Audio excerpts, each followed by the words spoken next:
Bismillahirrahmanirrahim. Assalamualaikum warahmatullahi wabarakatuh.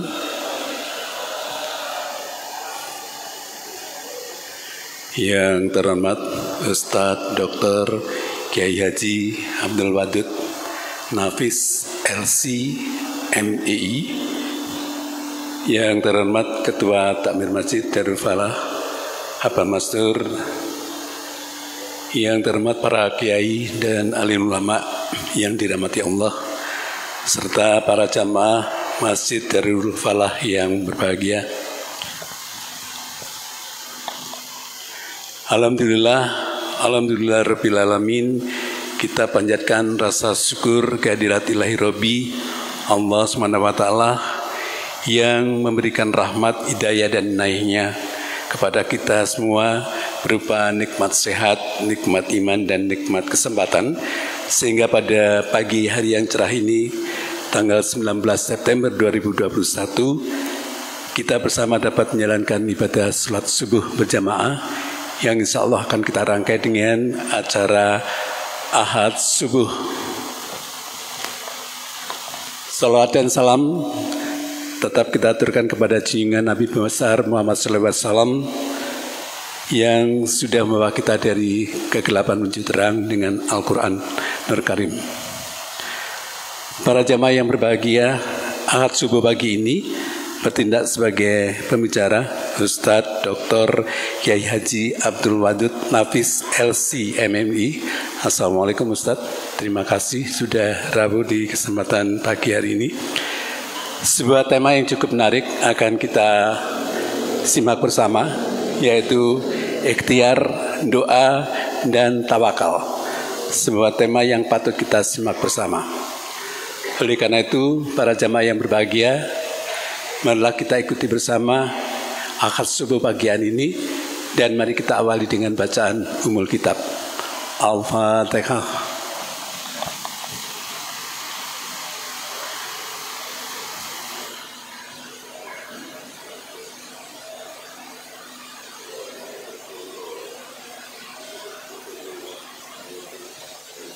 Terima kasih, dan perlu diketahui pada kesempatan pagi hari ini Ustadz Wadud akan berharap ada sebuah forum tanya jawab untuk kita bersama. Monggo kami persilakan dan nanti diakhiri dengan doa Ustadz.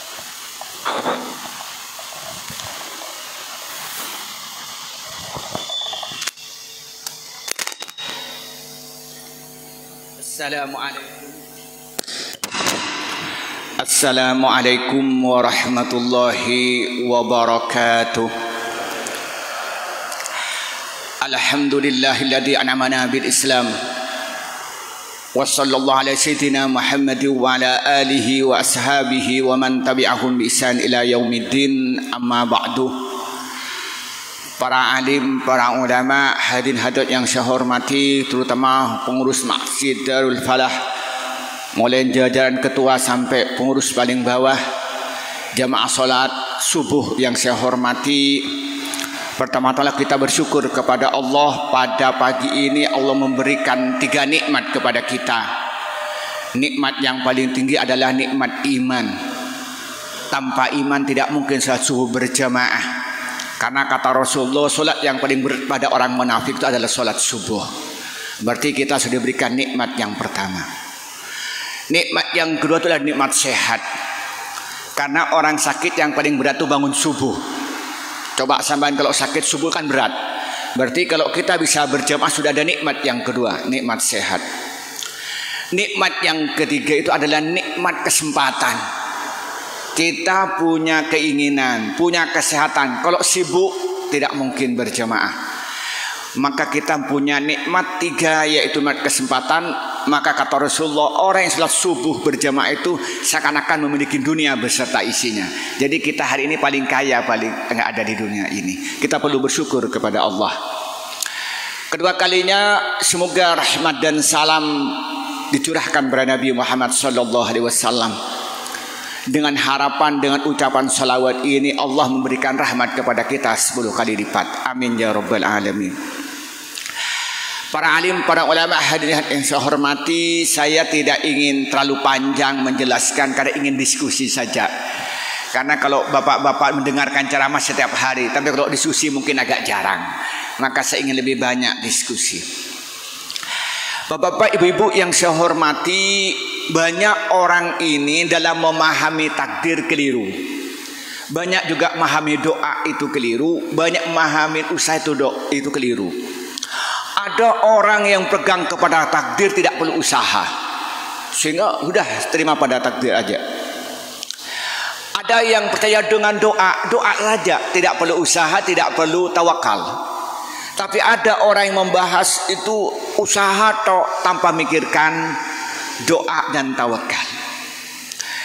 Kalau di dalam teologi Islam itu ada qadariyah, ada jabariyah. Di mana qadariyah itu mengandalkan usaha, mengandalkan akal, tanpa melupakan kekuasaan, tanpa mengingat kekuasaan Allah.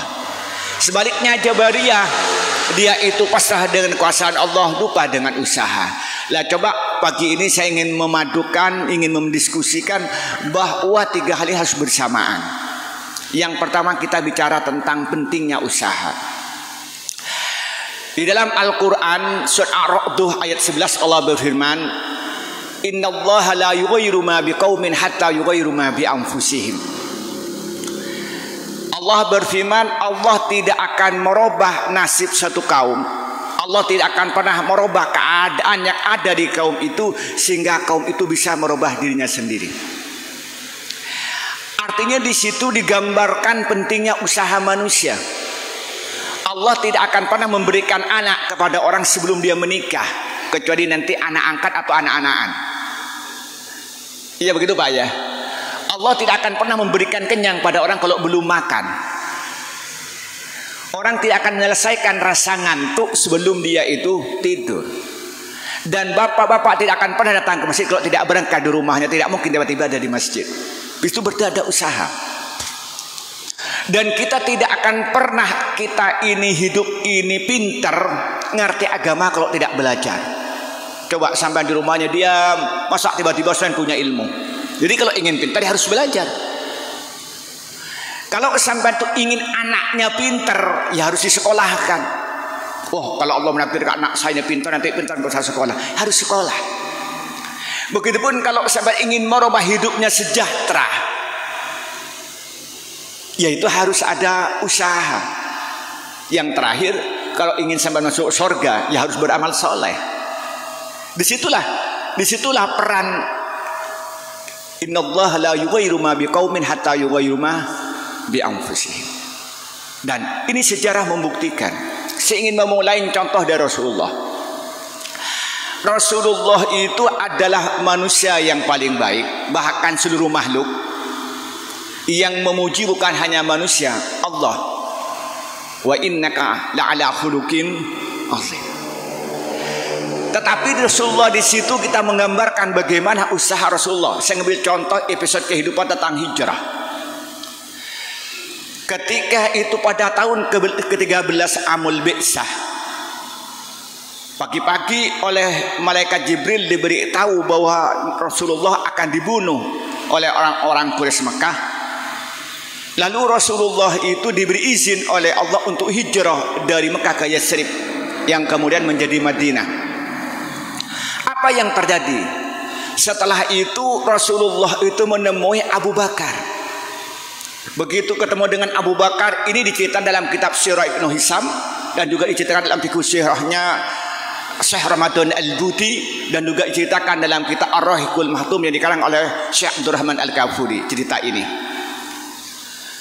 Apa setelah itu dia datang ke Abu Bakar As-Siddiq, lalu Rasulullah menyatakan orang-orang yang ada di sini keluarkan. Kata Abu Bakar, juga keluarga wahai Rasulullah, karena di situ hanya Aisyah yang ada. Apa yang terjadi? Rasulullah itu merencanakannya hijrah dari Mekah ke Yatsrib ini. Yang pertama, Rasulullah itu merencanakan dari rumahnya tidak langsung ke Madinah, tapi masih mampir ke gunung yang gunung tidak pernah didatangi oleh orang, yaitu Gunung Sur. Bapak-bapak kalau yang pernah haji, mohon maaf saya bukan menghina kepada yang tidak haji. Di tingginya kayak itu. Saya yang muda ini nggak berani naik, saking tinggi, curam, tajam batunya. Itu dari rumah Rasulullah ini ke arah selatan itu ini sekitar 5 kilo. Padahal Madinah itu ke arah utara dari Mekah itu. Coba naik, setelah itu merencanakan lewat jalan yang bukan jalannya pada umumnya. Nyewa seorang penunjuk jalan namanya Abdullah bin Uraikid. Coba bayangkan. Singkat cerita, saya ingin melihatkan episode begitu. Itu Rasulullah melakukan perencanaan yang matang. Coba sekarang episode waktu hijrah itu. Pas malam atau hari perintah Rasulullah untuk hijrah, apa yang terjadi? Rasulullah minta supaya menempati tempat tidurnya itu Ali bin Abi Thalib. Singkat cerita, pada menjelang subuh Rasulullah menjalankan perintahnya hijrah. Begitu mau hijrah, ternyata apa yang terjadi? Rasulullah itu sudah dikepung oleh kafir Quraisy Mekah. Begitu kepung mau keluar, ternyata mereka sudah buta. Mereka enggak melihat Rasulullah. Wa min bainihim saddau wa min khalfihim saddau fa agsaynahum fahum la yubsirun. Ini sudah kekuatan Allah sudah. Kemudian setelah itu langsung ke Madinah santai-santai, tadi sudah enggak kelihatan. Dan Rasulullah ingin membuktikan apa yang terjadi, ngambil debu dan dituangkan ke wajah mereka.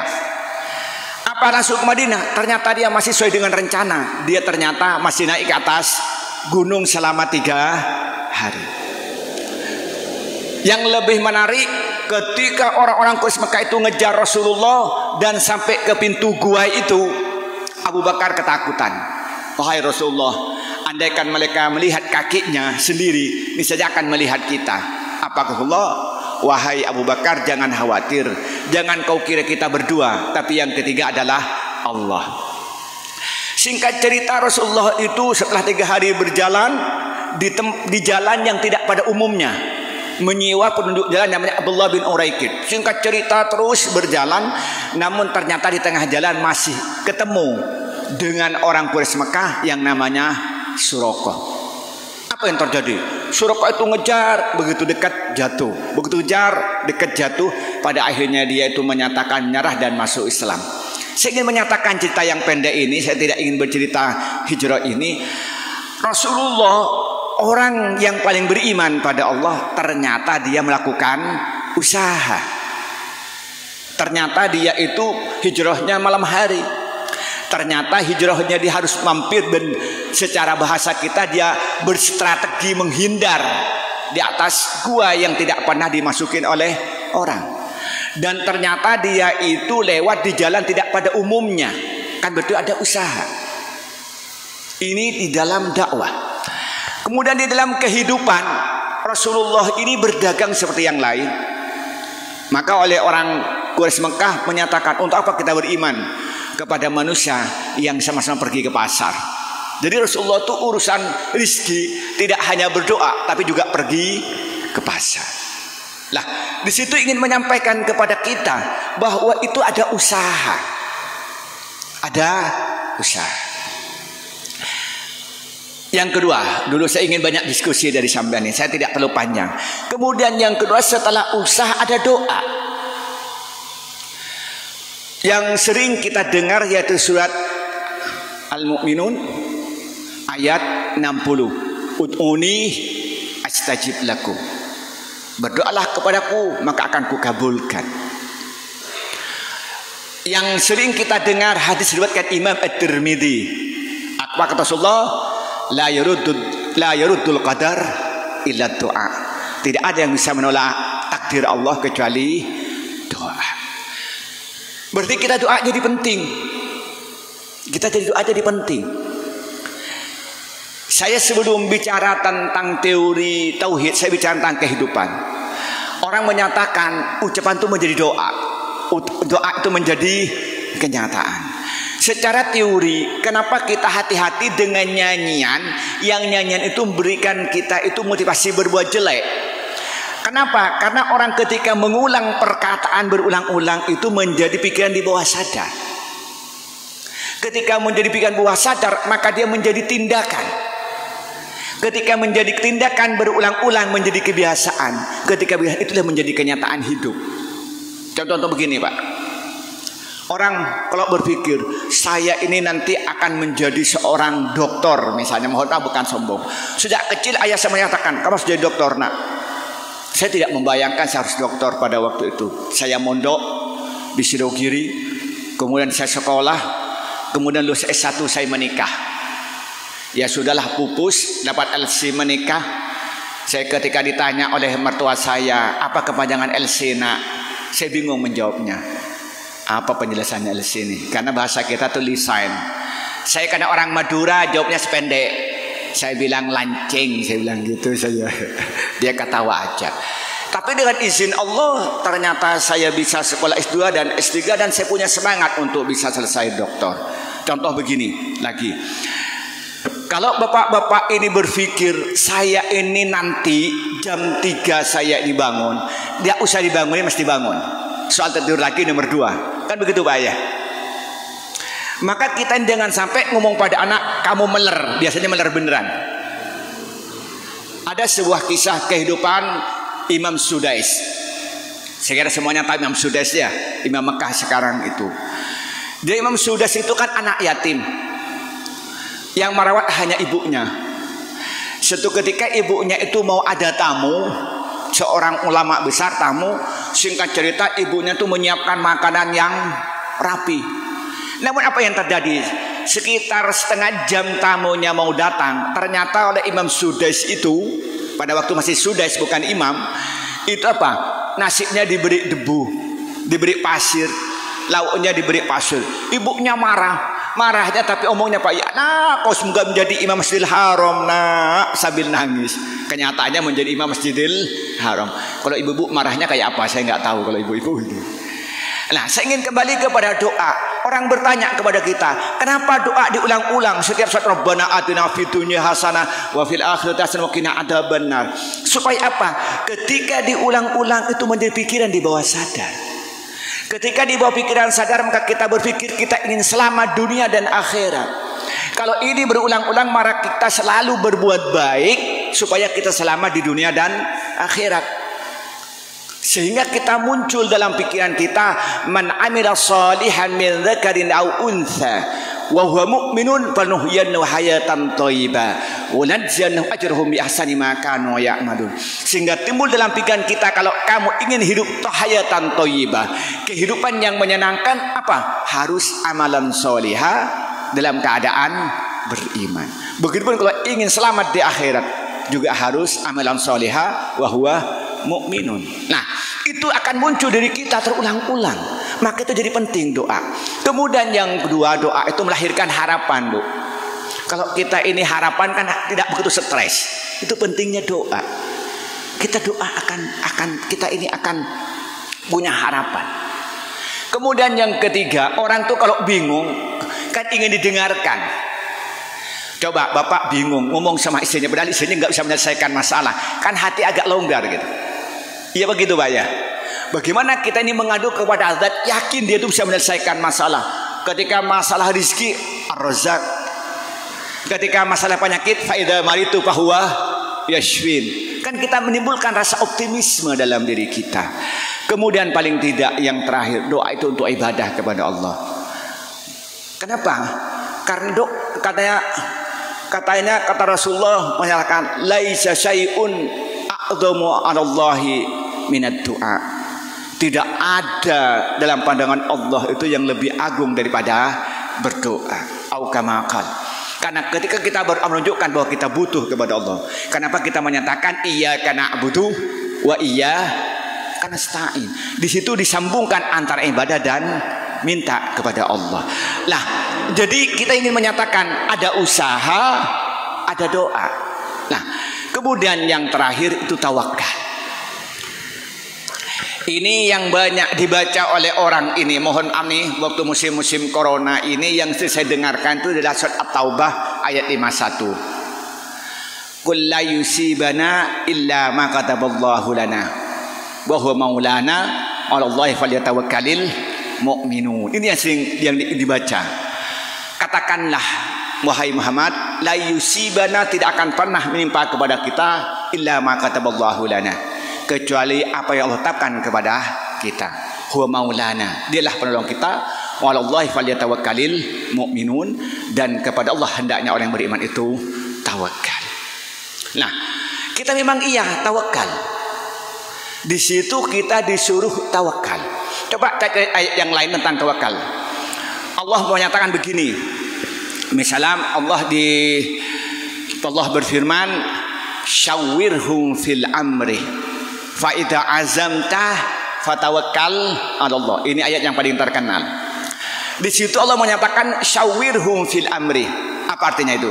Ada usaha, ada rencana, ada strategi. Baru setelah itu fa idza azamta fatawakkallah. Setelah ada keputusan bulat, ya udah laksanakan dengan sungguh-sungguh. Itu apa kata Allah.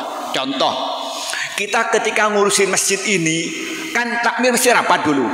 Oh, nanti mau pengajian ketepatan minggu ini, minggu yang ketiga ya. Minggu kedua atau minggu ketiga sekarang ini. Nanti akan mendatangkan Ustadz Abdul Wadud Nafis. Itu kan melalui rapat. Nah, setelah itu mikir-mikir, ini hadir atau tidak. Ya urusan Allah lah. Maka tadi jam 3:30 diteleponin saya. Hari ini Ustadz katanya. Ya, kita terima kita hari ini gitu. Tetapi kita ini semuanya ada perencanaan. Rasulullah ini waktu mau perang Badar rapat. Keputusan rapat lalu dilaksanakan. Jadi artinya di situ antara tawakal dan ada usaha itu barengan, tidak bisa sendirian tanpa tawakal. Kenapa? Wa ja'alna likulli syai'in sababa. Setiap sesuatu Allah memberikan sebab akibat. Nah, saya ingin menyatakan begini dulu, biar ingin punya lebih banyak waktu untuk diskusi. Jadi kita ingin diajarkan ada usaha, ada doa, ada tawakal. Ketika kita punya keinginan, kita ada usaha. Kita harus membuat perencanaan yang baik, mempunyai strategi yang efektif. Setelah mempunyai yang bagus, maka laksanakan perencanaan itu dengan baik. Tapi jangan berhenti di situ, minta kepada Allah. Karena semuanya itu kehendak Allah. Semuanya takdir Allah. Tapi apa yang terjadi itu kita harus serahkan kepada Allah. Kenapa? Kadang-kadang kita ini menurut kita baik, menurut Allah tidak, Allah tidak baik. Asa an taqrahu syai'an wa huwa khairul lakum wa asa an tuhibbu syai'an wa huwa syarrul lakum wallahu ya'lamu antum la ta'lamun. Kadang-kadang menurut kita ini tidak baik, tapi itu yang terbaik untuk kita. Sebaliknya kadang-kadang menurut kita yang terbaik tapi tidak baik menurut Allah. Akibatnya tidak baik. Saya membayangkan begini, Mbak. Saya dulu pada tahun 96 itu saya ini punya jatah untuk ngambil S2 ke Al-Azhar. Singkat cerita dengan beberapa halangan tidak jadi berangkat. Saya betul-betul kecewa sangat besar. Saya di Madura sudah diselamatin mau berangkat ke Mesir, nggak jadi berangkat, Pak. Malunya seumur hidup, Pak. Coba bayangkan sampean kayak mau haji diselamatin nggak jadi berangkat gitu, ya opo kecewanya itu kan. Teman saya sudah berangkat, saya nggak berangkat pada waktu itu. Aduh kecewa, nggak berani pulang ke Madura, Pak. Sampai 1 tahun nggak berani pulang, malu dengan tetangga gitu. Tapi saya bersyukur. Ternyata di Mesir itu sangat ekstrim cuacanya. Yang kedua, ternyata ngambil S2 di Mesir itu tidak semudah S1. Teman saya sampai sekarang nggak lulus. Sampai saya doktor, dia waktu saya ke Mesir 2011 ketemu belum lulus dia, saking sulitnya. Allah menyatakan, Wadud, kamu lebih baik nggak berangkat. Di samping kamu cuacanya nggak cocok, yang kedua kamu nggak lulus, nggak kawin nanti kamu. Nah, ditakdirkan Allah saya nggak jadi berangkat, kawin dengan orang Lumajang. Ya mungkin nggak ketemu dengan bapak. Nah, itu jadi kadang-kadang satu hal yang menurut kita ini baik, ternyata itu tidak baik. Sebaliknya menurut kita tidak baik, ternyata itu baik. Nah, disitulah pentingnya percaya pada takdir. Nah, orang tanya begini, Pak, yang terakhir ini. Kalau sudah takdir ditetapkan oleh Allah, untuk apa kita berdoa? Dan untuk apa untuk usaha? Itu ada pertanyaan begitu. Padahal dalam hadis yang diriwayatkan oleh Imam Muslim yang datangnya dari Umar bin Khattab dalam hadis yang panjang, kemudian dikutip oleh Imam dalam kitab Arba'in Nawawi, kan diceritakan bahwa orang dalam kandungan setelah umur 120 hari Allah mengirim malaikat. Sudah ditulis tentang ajalnya, dan ditulis tentang rizkinya, dan ditulis apa kehidupannya, dia bahagia atau tidak. Pertanyaan kita, untuk apa usaha? Ada dua jawaban. Jawaban yang pertama, takdir itu ada dua. Ada takdir mu'allaq, ada takdir mubrom. Ada takdir mu'allaq, ada takdir mubrom. Takdir mu'allaq itu Allah menetapkan itu digantuan kepada yang lain. Tapi takdir mubrom itu apapun yang tadi tidak berubah. Jadi begini, Allah memberikan takdir, namanya A ini akan meninggal dunia pada umur 30 karena penyakit paru-paru kalau orang ini tidak senang silaturahim. Tapi orang si A ini akan meninggal umur 70 kalau senang silaturahim. Umpamanya takdirnya begini. Lalu bagaimana logikanya? Ternyata kena penyakit paru-paru, tidak kenal dengan orang, begitu sakit dia mati, kan tidak ada yang ngobati. Ketika dia umur 30 sakit paru-paru, karena banyak teman, banyak orang yang memberi tahu dan diantarkan kepada dokter pengobatan paru-paru dengan gratis dan sembuh. Ternyata dia meninggalnya umur 70. Di situ Allah menggantungkan panjang umur dengan apa? Dengan silaturahim. Seperti kata hadis Nabi, kalau kamu ingin rezekinya luas dan umurnya panjang, suruh banyak silaturahim. Nah, itu namanya takdir mu'allaq. Kemudian ada takdir mubrom, apapun diusahakan tidak akan berubah. Jadi ditakdirkan orang mati tahun 70. Sudah ke dokter spesialis, pergi ke Singapura, mati juga. Pengobatan ke Australia, mati juga. Tetapi dia itu usahanya menjadi ibadah. Karena kita sudah usaha, doanya supaya kesembuhan itu menjadi ibadah, nanti akan diberikan di akhirat oleh Allah Subhanahu wa taala. Maka itulah pentingnya kita berdoa. Ingin mengambil konklusi, dan saya ingin mendapatkan pertanyaan dari bapak-bapak ini, maka kita orang yang beriman ini harus usaha, harus berdoa, harus takdir. Kenapa? Kalau kita mengandalkan usaha tok, kita stres, Pak. Umpamanya nih masalah kita, masalah kesehatan, merasa khawatir tok, nanti saya kena virus, hidupnya nggak tenang. Iya, Pak ya. Sebaliknya kalau doa, zikir tok, akhirnya nggak usaha. Anaknya minta SPP berdoa, akhirnya kita ikut jamaah zikir supaya rezekinya dipermudah, katanya. Kan salah jadinya itu. Kan banyak begitu, Pak ya, ikut jemaah zikir supaya rezekinya dipermudah, katanya. Sebaliknya kalau kita tawakal diam, nggak ada usaha, lalu dari mana? Karena itu harus bercampur. Ada yang terakhir saya ingin menyatakan, hadis ini sahih, riwayatkan Imam Hakim, riwayatkan Imam Ahmad, yang datanya dari Umar bin Khattab. Rasulullah menyatakan begini, "Law annakum tawakkaltum 'alallahi haqqa tawakkulihi, la razaqallahu kama yarzuqut tuyura taudu khimasa wa taruhu bitana." Andaikan kalian betul-betul tawakal kepada Allah, maka Allah akan memberikan rizki kepada kalian seperti Allah memberikan rizki kepada burung. Pada pagi hari dalam keadaan lapar, pada sore hari dalam keadaan kenyang. Nah, saya bicara burung nih, Pak, karena rumah saya pondok yang baru itu di Kotoron setiap hari banyak burungnya, Pak. Bahkan rumah yang baru saya setiap hari banyak kotoran burung karena ditempatin oleh burung, tak usah memelihara. Coba, pertanyaan kita, apakah burung itu santai? Burung itu pagi-pagi mesti mencari makanan. Dan rahasia Tuhan, kalau burung itu daerah sawah mesti makannya apa? Padi. Kalau burung itu daerah hutan, makannya apa? Itu biasanya belalang.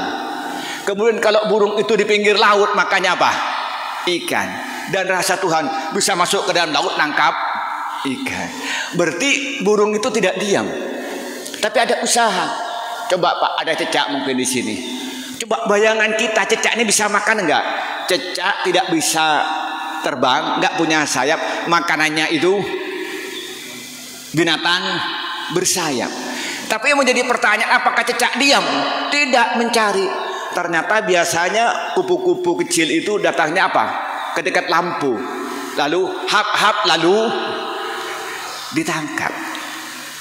Nah, disitulah bahwa di situ itu Allah menggambarkan tawakal kepada Allah, tapi digambarkan tawakalnya burung, di mana di situ ada usaha, pagi dalam keadaan lapar, sore dalam keadaan kenyang. Tapi namanya burung itu adalah ada usaha.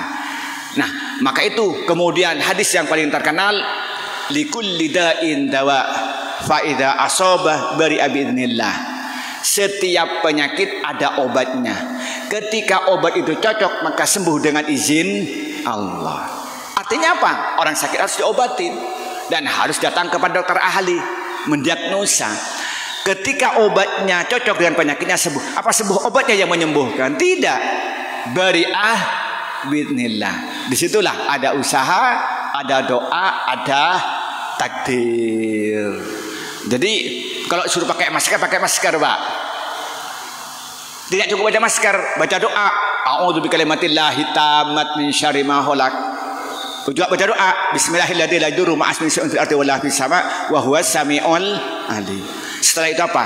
Hatinya tawakal pada Allah. Saya sudah berusaha pakai masker, saya berdoa, urusan sakit atau sembuh urusan Allah. Hati tenang, Pak, enggak gelisah. Ya. Kita tidak salah pada Allah, tidak salah pada manusia, tidak salah pada pemerintah. Hati menjadi tentram. Ketika usaha doa itu terpadu, bersatu padu. Itulah mungkin pengantar diskusi saya. Saya ingin mendiskusikan lebih banyak, karena kalau nanti saya banyak ngomong membosankan. Tapi kalau sahabat banyak bertanya, berarti menyelesaikan masalah. Wassalamualaikum warahmatullahi wabarakatuh.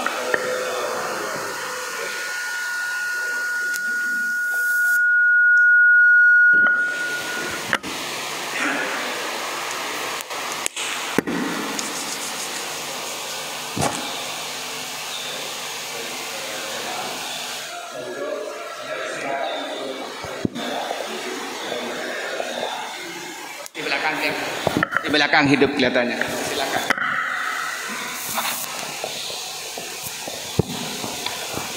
Assalamualaikum warahmatullahi wabarakatuh. Alhamdulillah beberapa ilmu sudah kami terima. Kemudian ada sedikit pertanyaan dari kami. Bagaimana kaitannya dengan dalam meluruskan wa ma khalaqtul jinna wal insa illa liya'budun. Ya Pak, enggak kedengaran. Kaitannya dawuhnya Ustadz barusan dengan surat yang berbunyi wa ma khalaqtul jinna wal insa illa liya'budun. Kemudian ada satu lagi pertanyaan, bagaimana dengan rizku la yahtasib? Kaitannya dengan ceramahnya Ustadz barusan. Terima kasih Ustadz. Assalamualaikum warahmatullahi wabarakatuh. Jadi bagaimana wa ma khalaqtul jinna wal insa illa liya'budun, dan wa may yattaqillaha yaj'al lahu makhraja wa yarzuqhu min haitsu la yahtasib, dihubungkan dengan masalah usaha, doa dan takdir. Begitu pertanyaannya ya. Yang pertama, apa sih ibadah? Ibadah itu menurut ulama tafsir diartikan, katanya Ibnu Katsir, kullu ma yuhibbuhullahu wa yardahu. Ibadah itu adalah setiap amal perbuatan yang Allah cintai dan Allah ridhoi. Itu ibadah. Lalu ibadah itu terbagi dua. Ada ibadah mahdoh, ada ibadah ghairu mahdoh. Ada ibadah hablumullah, ada hablum minan nas. Ibadah mahdoh ini sholat, zikir, puasa, baca Quran, itu namanya ibadah mahdoh. Ada ibadah ghairu mahdoh, membantu fakir miskin, menolong tetangga yang kesulitan, menjenguk orang sakit, senyum kepada temannya, itu namanya ibadah. Nah kemudian kita ngaji, itu ibadah. Nah jadi ibadah ini, nah kemudian kita memberikan nafkah kepada anak istri, itu ibadah. Karena itu wajib. Kalau kita tidak melaksanakan, itu dosa, itu ibadah. Allah menyuruh kita itu suruh berikan nafkah kepada anak, berikan kepada istri, itu juga ibadah. Itu maka karena itu berarti kalau kita wa ma khalaqtul jinna wal insa illa liya'budun, bahwa kewajiban manusia ini adalah mengabdi kepada Allah, melaksanakan apa yang diceritakan oleh Allah, di antaranya mencari nafkah itu sendiri.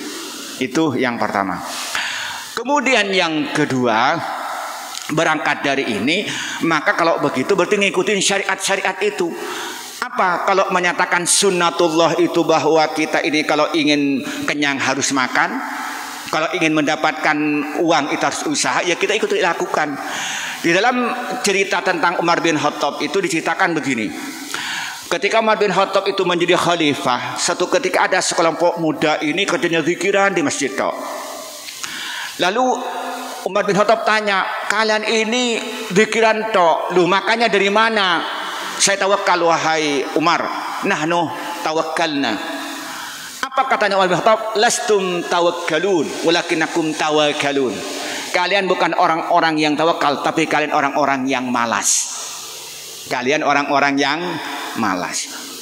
Alam ta'lam anna sama ala tumtir dhahban wala fiddatan. Apa kamu tidak tahu bahwa langit tidak menurunkan hujan emas dan perak, tapi mendapatkan harta dengan interaksi antara satu sama lain. Lalu dia dipukulin, suruh pergi ke pasar, suruh kerja. Itu Umar kan lebih paham daripada kita. Jadi yang pertama bahwa ibadah jangan dipahami hanya sholat, tapi ibadah juga mencari uang untuk memberikan kepada anak, itu ibadah. Itu yang kedua. Yang ketiga, di dalam kitab Al-Hikam, hikmah yang kedua, Ibnu Abbas menyatakan begini. Iradatu tajridah ma'ikamatullah iyyaka fil asbab min asyahwatil khafiyati. Wa iradatul asbabah ma'ikamatullah iyyaka fit tajrid inhatun anil himmatil aliyah. Kamu ingin tajrid, ingin mendapatkan uang cukup zikir, padahal kamu masih masuk dalam asbab, masih harus usaha, itu termasuk ada syahwat dalam dirinya, ada kesombongan dalam dirinya. Tapi kamu sampai tingkatan tajrid tidak udah usaha, namun kamu ingin usaha terus, berarti kamu menurunkan derajatmu dari tingkatan yang tinggi pada tingkatan yang rendah. Ini agak sulit karena ini hikam Ibnu Abbas. Cuma ingin menyampaikan itu sederhana. Saya menyapu tadi itu langsung menjawab sampean min haitsu la yahtasib itu. Imam Syafi'i ini punya guru namanya Imam Malik. Nama lengkapnya Muhammad bin Idris Asy-Syafi'i, gurunya namanya Malik bin Anas. Kita lebih kenal Imam Syafi'i, dikenal Imam Maliki. Nah, ketika Imam Syafi'i itu mondok, terjadi perdebatan antara guru dan murid. Apa kata Imam Syafi'i? Orang tidak akan pernah mendapatkan rezeki kecuali usaha. Kata Imam Malik, orang bisa mendapatkan rezeki tanpa usaha. Nah, terjadi perdebatan. Nah, ini sama-sama alimnya, murid dengan gurunya, saling membuktikan. Apa yang terjadi? Lalu Imam Syafi'i membuktikan bahwa orang tidak akan pernah dapat uang, tidak mendapatkan rezeki, artian harta kecuali usaha. Imam Syafi'i itu berpikir ingin mendapatkan anggur. Lalu dia keliling-keliling di Taif mencari orang yang sedang panen anggur. Singkat cerita, Imam Syafi'i mendapatkan dan dia membantu panen itu. Singkat cerita, setelah selesai panen, dia diberikan anggur cukup banyak. Nah, sedapat anggur lalu dibawa pulang ke pondoknya, ke rumahnya Imam Malik bin Anas itu. Wahai Imam, ini saya buktikan bahwa saya tidak akan mendapatkan anggur kecuali usaha. Apa kata Imam Malik? Iya, saya tadi mikir-mikir setelah salat duhur, kalau siang-siang ini makan anggur kan enak, dan saya minta kepada Allah supaya diberi anggur. Ternyata kamu bawa anggur ke sini. Nah, paham ini? Artinya apa? Ada tingkatan orang itu harus usaha, tapi ada tingkatan orang itu doanya sudah min haitsu la yahtasib itu. Jadi ada tingkatan begitu. Ini kalau untuk individu. Tapi kalau orang itu dalam berkeluarga harus masuk pada tingkatan asbab. Saya jadi ayah. Bisa jadi saya ini pasrah pada Allah, zikir. Tapi bagaimana dengan anak saya yang kuliah di Mesir yang harus saya biayai? Bagaimana anak saya itu yang di rumah masih sekolah? Bagaimana istri saya itu harus dibiayai? Berarti kita harus cari uang. Tidak cukup dengan pasrah kepada Allah. Tapi ketika anak itu mondok, ketika anak saya kuliah di Mesir, cerita pada saya, Pak, teman-teman saya banyak sambil kerja, Pak, banyak uangnya. Saya mau sambil kerja. Saya bilang, bapakmu ini punya uang untuk ngirim kamu untuk bisa kuliah. Tapi kamu jangan foya-foya. Karena pada waktu tingkatan tajrid, kepentingannya apa? Belajar. Urusan makan sudah ditanggung Allah melalui ayahnya. Yang beri rezeki siapa? Allah kan, tapi lewat ayahnya. Kalau dia sibuk dengan kerja kan nggak kuliah. Nah, begitulah kehidupan. Maka disitulah wa may yattaqillah Allahu saya ingin menyatakan begini. Masuk ke rezeki, mohon maaf ya agak sedikit tambah ya. Kalau rezeki ini, manusia ini mendapatkan rezeki kalau kita tulis jumlah itu ada 4. Ada rezeki kita ini sesuai dengan usaha kita. Ini kalau gaji lah, kalau kita gaji jadi karyawan 1 bulan 1 juta, nggak ada lagi. Ada rezeki ini, kita ini akan mendapatkan rezeki ini 700 kali lipat. Jadi kalau kita ini punya uang, nanti begitu dapat gaji 10% kita berikan kepada orang yang lebih membutuhkan daripada kita, maka rezeki kita dilipat oleh Allah 700 kali lipat. Bentuknya bisa berupa kesehatan, bentuknya anaknya bisa dapat beasiswa, bentuknya istrinya itu sehat, bentuknya kita ini dengan tetangga enak. Bisa jadi akhirnya uang 1 juta ini utuh, nggak dipakai untuk dokter, nggak dipakai untuk biaya anak, sudah. Masalul ladzina yunfikuna fi sabilillah kamatsali habbatin ambatat sab'an sanabila fi kulli sumbulatin mi'atu habbah wallahu yudha'ifu liman yasha. Kemudian yang ketiga itu, karena kita banyak berbuat baik, rezekinya bukan hanya 7 kali lipat, tapi yudha'ifu liman yasha. Jadi begitu kerja tambah banyak. Kemudian yang keempat itu, kita ini dapat rezeki tidak tahu dari mana-mana. Coba, mohon maaf, kan banyak kayak kiai-kiai itu. Kiai-kiai itu nggak punya sawah, tapi kan paling banyak berasnya. Nggak punya pabrik, mobilnya bagus-bagus. Dari mana? Maka peneliti-peneliti itu bingung perilaku ekonomi kiai. Nah, saya seorang ekonomi, doktor ekonomi, itu repot menjelaskannya. Mohon maaf, yang jadi karyawan berangkat pagi pulang sore karena di rumah harus kredit. Mereka nggak usah pergi kemana-mana, nggak usah kreditan, rumahnya bagus, mobilnya bagus. Di mana itu? Disitulah wa may yattaqillah yaj'al lahu makhraja wa yarzuqhu min haitsu la yahtasib. Apa takwa itu? Imtitsalul awamir wajtinabun nawahi. Melaksanakan perintah Allah, menjauhi takarruban ilallah. Di dalam Al-Qur'an itu ciri orang yang bertakwa itu ada 16. Kalau terangkan sekarang nanti temanya berubah menjadi tentang takwa. Ada 16. Kalau orang itu kata-kata itu harus dipenuhi. Baru itu wa may yattaqillah yaj'al lahu makhraja wa yarzuqhu min haitsu la yahtasib. Nah, itulah Allah memberikan contoh di dalam Al-Quran tentang Siti Maryam ketika dia tinggal dengan pamannya, dengan Nabi Zakaria. Apa katanya? Ini ceritanya kalau saya potong saja. Setiap Nabi Zakaria itu datang kepada kamarnya Siti Maryam itu kan karena keponakannya, jadi nggak ada masalah. Lalu katanya mendapatkan rezeki yang aneh. Buah-buahan di musim panas ada di musim dingin. Buah-buahan di musim dingin ada di musim panas. Lalu Nabi Zakaria bertanya, "Anna laki hada?" Ini kamu dapat dari mana? Qalat huwa min indillah. Nah, itu tingkatan takwa. Ya, kalau kita jangan coba-coba, iman kita akan tanggung. Nah, maka saya bilang itulah kita ini mungkin tingkat pertama aja nggak tuntas. Nah, itulah. Coba begini Pak, mohon maaf ini yang Allah memberikan rezeki begini contohnya. Bapak menjadi karyawan di sekolahan.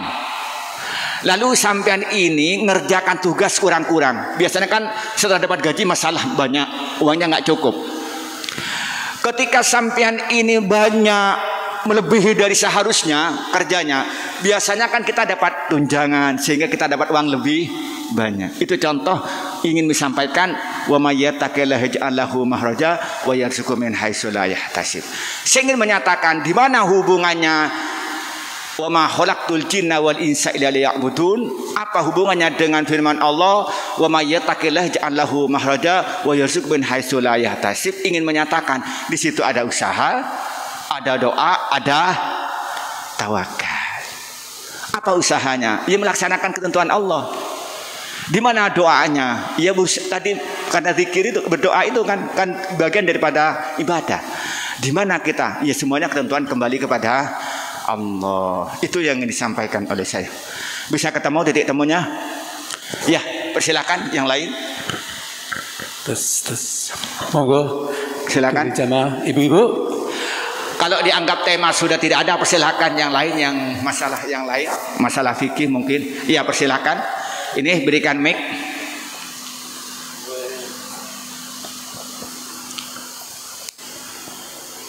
Assalamualaikum warahmatullahi wabarakatuh.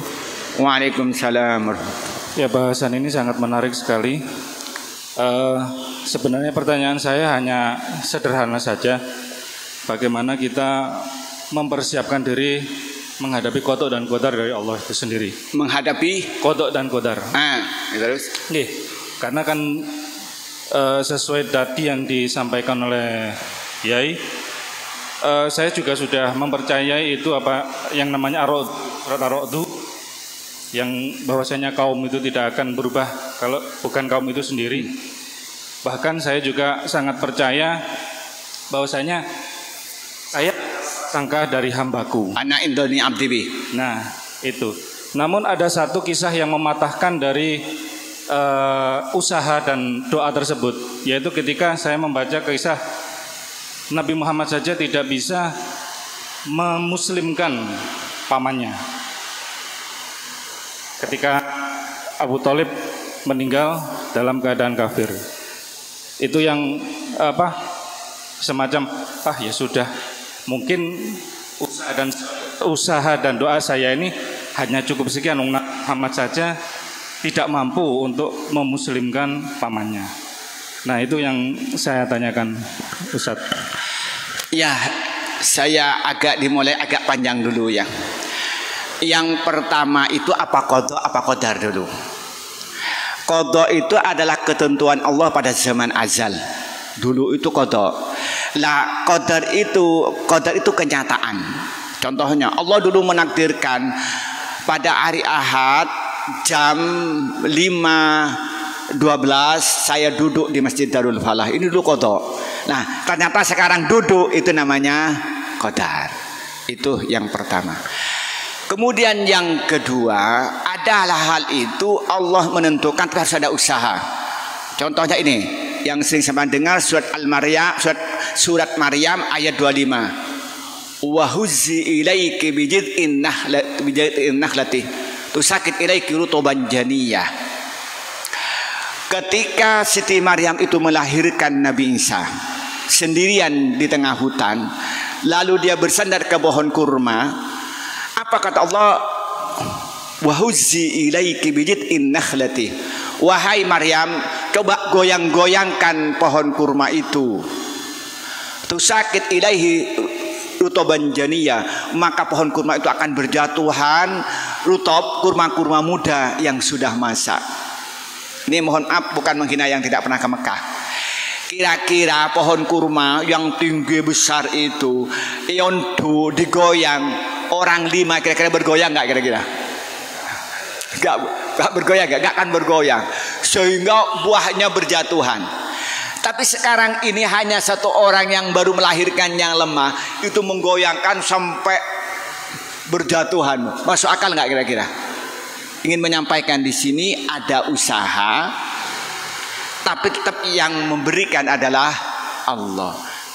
Ini kisah yang paling bisa kita sampaikan. Jadi ada usaha. Wa huzzi ilaiki bijid'in nakhlati tusakit alaiki rutoban janiyah. Nah, ini yang pertama. Kemudian yang kedua, masuk kepada ayat innaka la tahdi man ahbabta walakin Allah yahdi may yasha. Di situ digambarkan di mana Rasulullah itu merasa sebagai manusianya, bukan sebagai nabinya, itu punya terima kasih kepada pamannya yang merawat sejak kecil. Maka dia sebagai manusianya, bukan sebagai nabinya dulu itu dia harus mempunyai kenikmatan seperti yang dapatkan dirinya masuk surga bersama. Tetapi sebagai nabi harus menerima ketentuan Allah. Maka yang memberikan hidayah dengan artian itu menerima kebenaran itu bukan wilayah manusia, tapi wilayah Allah. Tapi hidayah dengan artian mengajak pada kebaikan itu wilayah manusia. Gini, jadi Rasulullah Al-Hadi memberi petunjuk itu sebagai pengarah saja. Tapi bermakna taufik dengan artian untuk memberikan kemauan itu urusan Allah. Ingin apa menyampaikan? Bahwa kita ini harus ada tawakal kepada Allah. Tapi Rasulullah apakah berhenti? Indama alaikal balau. Kewajiban Muhammad hanya menyampaikan. Tapi yang memberikan hidayah siapa? Coba bayangkan. Rasulullah 13 tahun di Mekah itu pengikutnya hanya 13. Tapi di Madinah itu 10 tahun itu pengikutnya ribuan. Sampai menyatakan idza ja'a nasrullahi wal fath wa ra'aitan nasa yadkhuluna fi dinillahi afwaja fasabbi. Ini afwaja, bondong-bondong. Padahal dulu mengislamkan suatu orang tidak sulit. Di mana wilayah? Wilayah Tuhan. Hidayah itu wilayah Tuhan. Wilayah Nabi Muhammad itu adalah innama alaikal balau. Nah, maka karena itu ingin menyampaikan Nabi Muhammad sebagai Nabi sudah melaksanakan tugasnya, melaksanakan amanah dengan baik untuk berdakwah. Tapi urusan hidayat urusan Allah. Dibawa ke dunia nyata. Kita punya anak, kita punya kemampuan untuk mendidik anak, untuk menjadi orang baik. Tapi menjadikan anak baik itu siapa? Allah. Maka karena itu kenapa hati-hati jangan sampai diberi makanan yang haram. Kenapa? Ketika dia suka diberi makan haram, maka potensi anak itu meler sangat tinggi. Rasulullah menyatakan, "Ma min lahmin nabata min haramin fannaru aula bihi." Daging yang tumbuh dari barang haram, maka neraka itu lebih berhaknya. Kata Syekh Abdurrahman An-Nahlawi dalam kitabnya Tarbiyatul Aulad fil Islam, anak yang diberi makan haram itu berpotensi perilaku-perilaku yang menuju neraka, artinya nakal. Jadi kalau sampai punya anaknya meler, lihat diberi apa anak saya. Nah, jangan-jangan ini diberi uang hasil pil-pilan gitu kan. Hati-hati. Nah, kan begitu Pak. Jadi itu maka karena itulah urusan irsyad, urusan berikan pengarahan kita, tapi urusan memberikan kemauan itu urusan Tuhan. Maka ada sebuah cerita. Nah, itu ada seorang ulama. Jadi ada orang punya anak datang pada ulama. Anaknya itu meler usaha. Lalu apa katanya? Ini katanya si ulama itu bilang, udah anaknya mau bawa pulang. Nanti minggu depan kamu datang ke sini akan saya berikan doa supaya anaknya menjadi orang baik. Singkat cerita pulanglah. Begitu pulang si ulama ini puasa setiap harinya selama 7 hari, malam hari dia nggak pernah tidur, dia wiritan dan dia tidak kumpul dengan istrinya. Singkat cerita setelah 7 hari si orang itu datang kembali kepada ulama, Kiai, ini katanya mau diberi doa. Ya udah, tadi sudah bilang tadi kamu jangan melernak ya, kasihan bapakmu. Si orang itu protes, Kiai, ini saya sudah bukan hanya itu dipukul sudah, tapi tambah meler. Sampai cuma cukup jangan meler. Apa kata Kiai? Saya sebelum bicara ini sudah 7 hari saya puasa, 7 hari saya wiritan, saya minta kepada Allah. Lalu si orang ini tidak puas. Mana mungkin Kiai sampai bisa menyelesaikan hanya bicara jangan meler. Saya sudah marah, mukul sudah selesai katanya. Lalu si Kiai itu tanya, saya ingin tanya pada kamu, memberikan contoh yang kelihatannya nggak enak didengar katanya. Coba begini, kalau kamu pergi ke rumah orang, lalu di rumah orang itu ada anjing mau menggigit kamu, apa yang kamu lakukan? Ya saya pukul, tambah dipukul tambah ngejar. Ya saya pukul lagi, tambah parah. Apa katanya Kiai? Gampang. Kamu bilang kepada yang punya anjing, wahai tuan, ini anjing sampean ini mau menggigit saya. Coba bilangin pada anjingnya jangan menggigit. Kalau orang yang punya tuh bilang, hei anjing masuk, kira-kira anjing itu gigit enggak? Ya enggak. Begitupun kita milik Allah, anak kita milik Allah. Ketika minta kepada Allah dan Allah bilang, hei anak kamu jadi orang baik, kamu jadi orang baik. Apakah bisa? Bisa. Ternyata setelah itu anak itu menjadi ulama besar. Bisa digambarkan cerita yang agak panjang ini. Jadi ingin menyampaikan kepada kita dengan innaka la tahdi man ahbabta Allah yahdi man yasha. Kemudian dengan anak indodoni abdibi, ya kita ini apa yang kita pikirkan itu menjadi tindakan. Coba kalau sampai ini yakin bahwa umpamanya begini. Contoh begini, saya ambil contoh begini yang paling gampang. Umpamanya saya ikut lomba.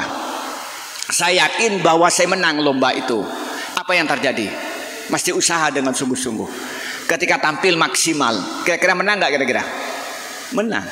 Coba begitu lembah, oh nggak mungkin menang, musuhnya terlalu kuat. Ada usaha nggak? Nggak ada usaha. Ketika tampil percaya diri nggak? Nggak percaya. Menang nggak kira-kira? Nggak menang. Maka itu sudah namanya itu harus sugesti, harus kepada Allah husnudzon. Itu yang pertama. Yang kedua, ketika kita husnudzon kepada Allah, ketika apa yang diinginkan itu tidak menjadi kenyataan, kita tawakal kepada Allah, kita husnudzon kepada Allah bahwa ini yang terbaik. Contohnya begini, kita contoh kepada anak kita. Kita punya anak kecil misalnya itu umur 11 tahun, kelas 5 SD lah. Lalu minta sepeda motor pada sampean, kira-kira diberi nggak oleh sampean? Nggak diberi. Bukan sampean benci, tapi nggak cocok dia beli. Sampean mohon maaf bukan menghina, kemampuannya begini, doa ingin jadi bupati, bahaya jadi bupati sampean. Kocarkan. Jadi Allah, ya Allah, semoga saya jadi bupati, kalah. Itu yang terbaik untuk sampean. Kalau jadi bupati sampean itu nanti nggak bisa mimpin, karena memang bukan waktunya. Kayak anak kecil minta sepeda motor umur 11 itu. Nah, artinya apa? Oh, ini yang terbaik untuk kita. Umpamanya, ya Allah, semoga saya diberikan istri yang cantik. Karena istrinya jelek. Ternyata kalau sampai jelek istrinya cantik susah. Naik lane takut diambil orang gitu ya. Kan gak tenang. Malam-malam takut diambil orang. Tapi kalau istrinya jelek, pergi ke pasar tina lah tak kerelang. Iya Pak ya. Jadi Allah itu berikan istri yang gak cantik itu yang terbaik untuk kita. Kita gak khawatir ada yang ngambil. Coba bayangkan sampai jelek kayak saya, istrinya cantik, apa gak susah? Iya. Ya begitu pun. Ya begitu pun ketika punya istri cantik, alhamdulillah punya istri cantik, apa iman jadi kuat. Jadi kalau ketemu dengan perempuan cantik, lebih cantik istri saya, gak apa-apa juga itu. Jadi disitulah kita ini ketika anak indolani abdi itu, disitu pentingnya. Jadi kita memberikan motivasi untuk sukses, tapi satu sisi juga kita ini membuat kita ini teguh. Kita ini percaya, asa an takrahu syai'an wa huwa khairul lakum wa asa an tuhibbu syai'an wa huwa syarrul lakum. Apa kudunya? Wallahu ya'lamu wa antum. Ini menggunakan wa antum itu dalam bahasa Arab itu ini jumlah ismiyah. Itu kita kalau mau tahu masih lama. Saya ini sakit hati dulu pada tahun 96 karena nggak pergi ke Mesir. Begitu 2011 saya pergi ke Mesir, saya baru tahu bahwa itu yang terbaik untuk saya. Wallahu ya'lamu wa antum la ta'lamun. Allah menggunakan wallahu ya'lamu wa antum la ta'lamun. Disitulah pemahaman. Jadi ayat itu jangan sepotong-sepotong. Coba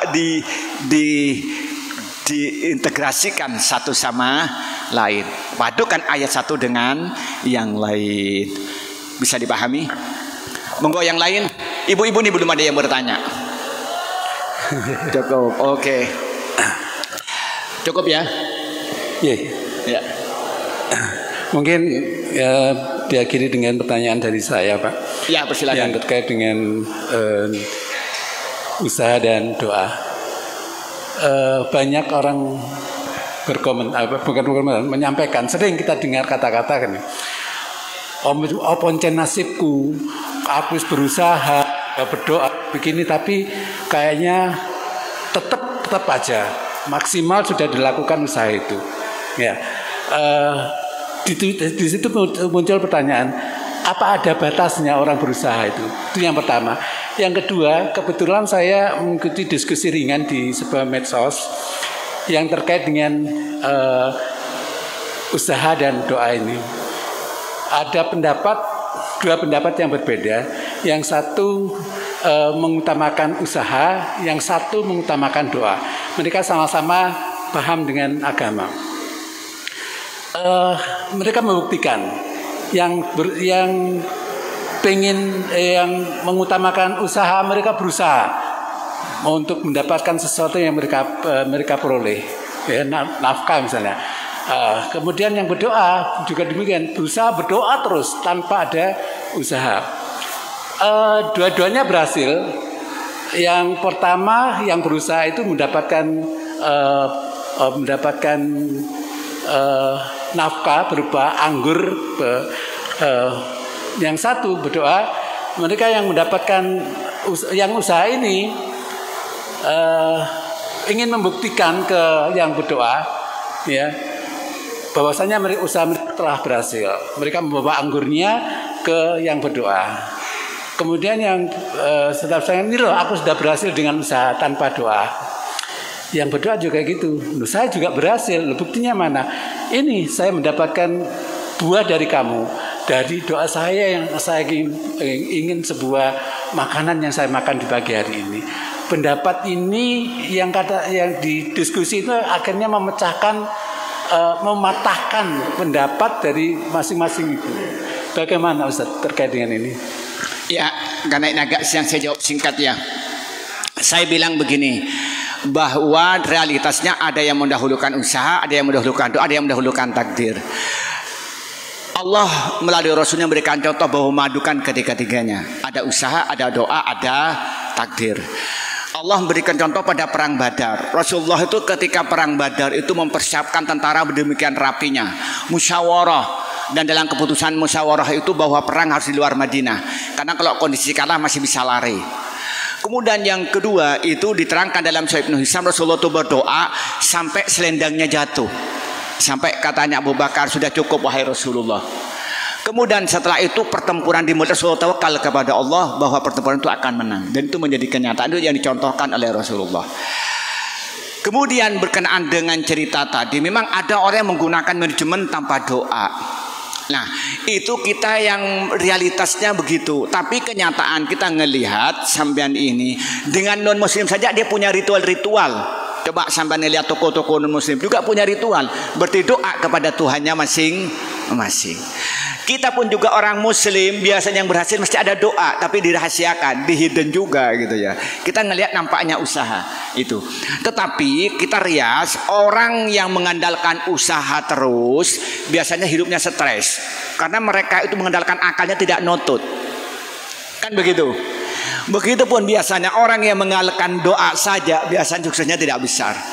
Kenapa? Karena Allah meletakkan hukum alam. Kalau kita ingin usahanya bagus, harus manajemennya bagus. Kalau sekolah ini ingin bagus, ya harus dimanajemen dengan bagus. Tidak mungkin berjalan tanpa ada manajemen. Maka menurut saya yang dicontohkan ini dalam realitasnya. Kemudian yang ketiga, biasanya orang yang mengandalkan teori saja tanpa mengandalkan doa, biasanya lama-lama hancur.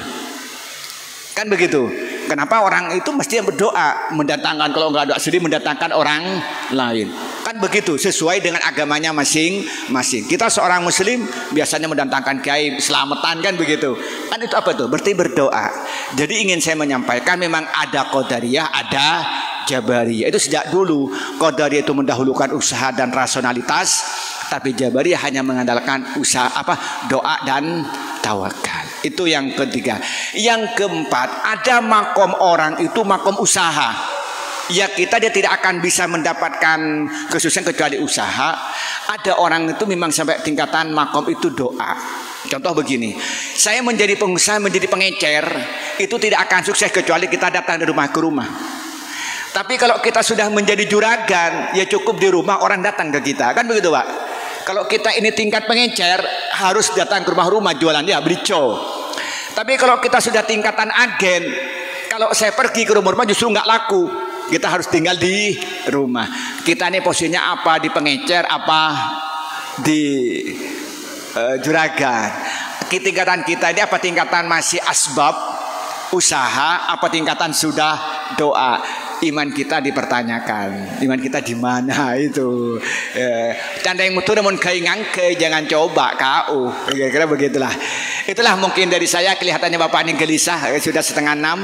Kalau saya sudah menyiapkan waktu sampai 6:30, tapi Bapak kelihatannya gelisah, terutama ibu-ibu ini. Dari saya kembalikan lagi kepada moderator. Baik, Bapak Ibu sekalian, mohon Ustaz untuk menutup dengan doa. Iya. Iya Pak. Doa ya.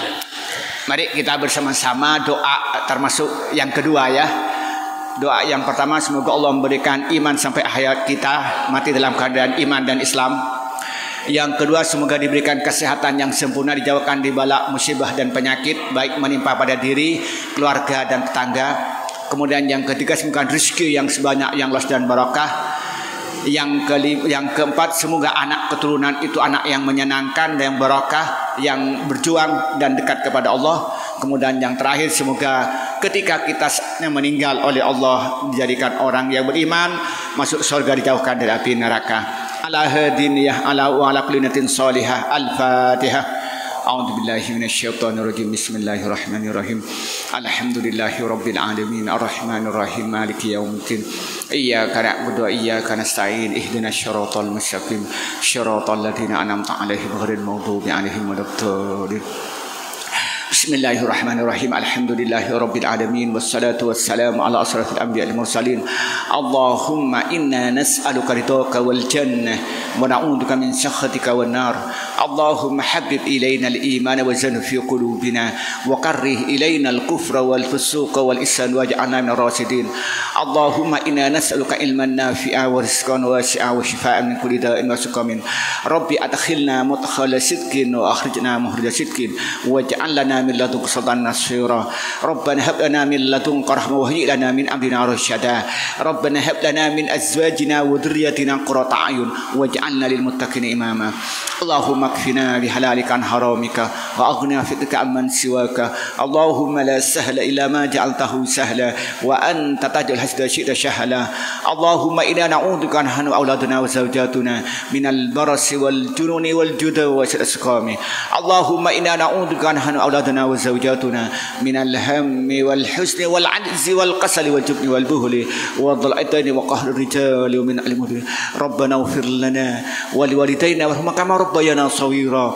Rabbana ighfir lana wa li ikhwatina sabaquna bil iman wa la taj'al fi qulubina khillan lil ladzina amanu rabbana innaka ra'ufur rahim.